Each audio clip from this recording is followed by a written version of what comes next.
Fala pessoal, aqui é o professor Heitor Victor, sou professor de língua portuguesa.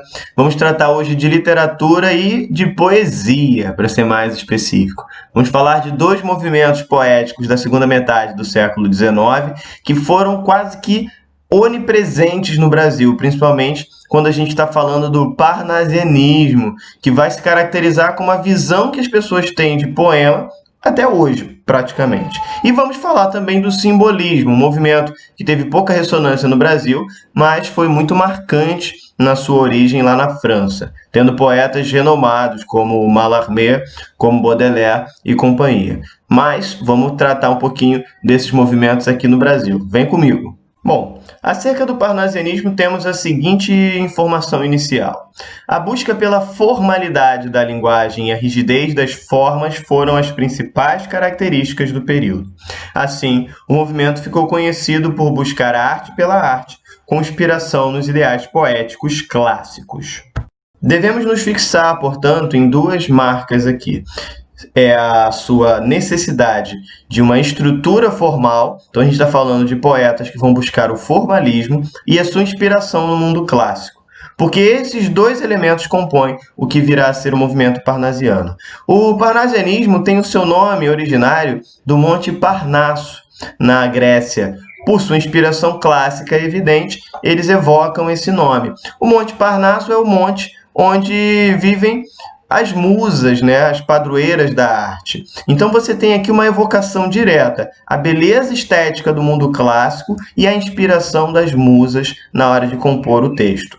E o formalismo é decorrente disso. À medida que esses poetas, esses artistas dessa época veem a produção literária como a produção de um artesão das palavras, como se você fosse esculpir com a beleza realista e objetiva dos escultores clássicos, né? Mas como se você fosse esculpir a língua para se desdobrar à estrutura do seu poema e ao impacto estético que você quer causar. Podemos entender, então, que foi um movimento iniciado na França, teve como principais autores o Théophile Gautier, Leconte de Lisle e Théodore de Banville. No Brasil, os maiores expoentes da poesia parnasiana são Alberto de Oliveira, Raimundo Correia e Olavo Bilac. E é precisamente sobre esses três que a gente vai falar um pouquinho, e eu vou mostrar para vocês um poema de cada um para a gente analisar essa questão de uma estrutura formal, né, de arte pela arte, do artesão das palavras, e também como que eles abordam as suas temáticas com inspiração clássica, muitas vezes. Alberto de Oliveira é considerado o maior poeta parnasiano, e sua obra segue os rígidos preceitos do movimento. Sua poesia gira em torno da natureza e da descrição de objetos, sempre exaltando suas formas por meio de uma métrica rígida e de uma linguagem trabalhada e rebuscada.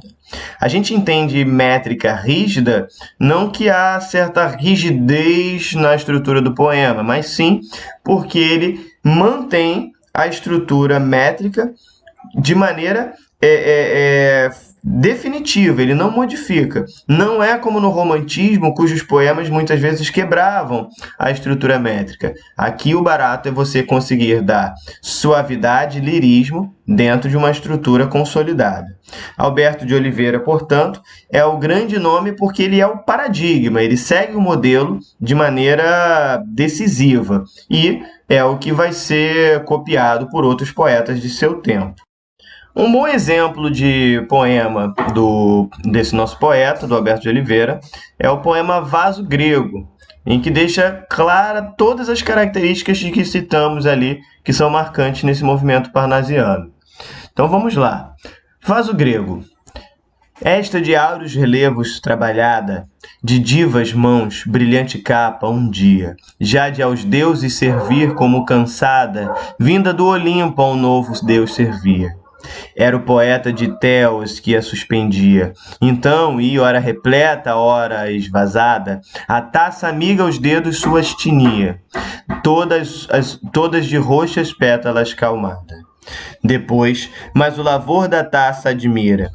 Toca aí, de ouvido aproximando as bordas, finas ais de lhes ouvir canor e doce. ignota voz, qual se da antiga lira, fosse a encantada música das cordas, qual se essa voz de Anacreonte fosse. A gente pode ver a evocação clara a signos e elementos do mundo clássico, do mundo grego, inclusive seus deuses e seus nomes de personagens principais, como também o rigor pela estrutura do soneto.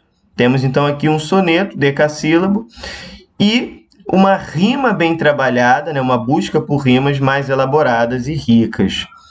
A estrutura do verso se quebrando para continuar no verso seguinte, marcam esse poema aqui do nosso grande poeta. Outro nome importante é o de Raimundo Correia. Sua temática gira em torno da natureza, de elementos da cultura clássica e da descrição de objetos. A diferença é que sua poesia recebe um forte traço pessimista e de desilusão, por vezes impressionista. Lembrando que o movimento impressionista também já surgia na França e já deixava algumas marcas aqui no Brasil. Então, a gente tem aqui um poeta que já traz traços de fora do movimento, diferente do Alberto de Oliveira, que define o modelo e segue com rigidez o modelo clássico construído na França. O Raimundo Correia apresenta já certos traços de desvio. E a obra que eu trago do Raimundo Correia é o poema As Pombas, que tem até uma polêmica sobre esse poema. Muitos dizem que foi um plágio, mas a gente encontra aqui uma marca da obra desse autor, o que exclui um pouco essa possibilidade. Então vamos lá, As Pombas. Vai-se a primeira pomba despertada, vai-se outra mais outra, enfim, dezenas. Das pombas vão-se dos pombais apenas raia sanguínea e fresca a madrugada. É a tarde, quando a rígida nortada sopra aos pombais de novo elas serenas, ruflando as asas, sacudindo as penas, voltam todas em bando e em revoada. Também dos corações onde abotoam, os sonhos um a um céleres voam, como voam as pombas dos pombais. No azul da adolescência as asas soltam, fogem, mas aos pombais as pombas voltam, e eles aos corações não voltam mais.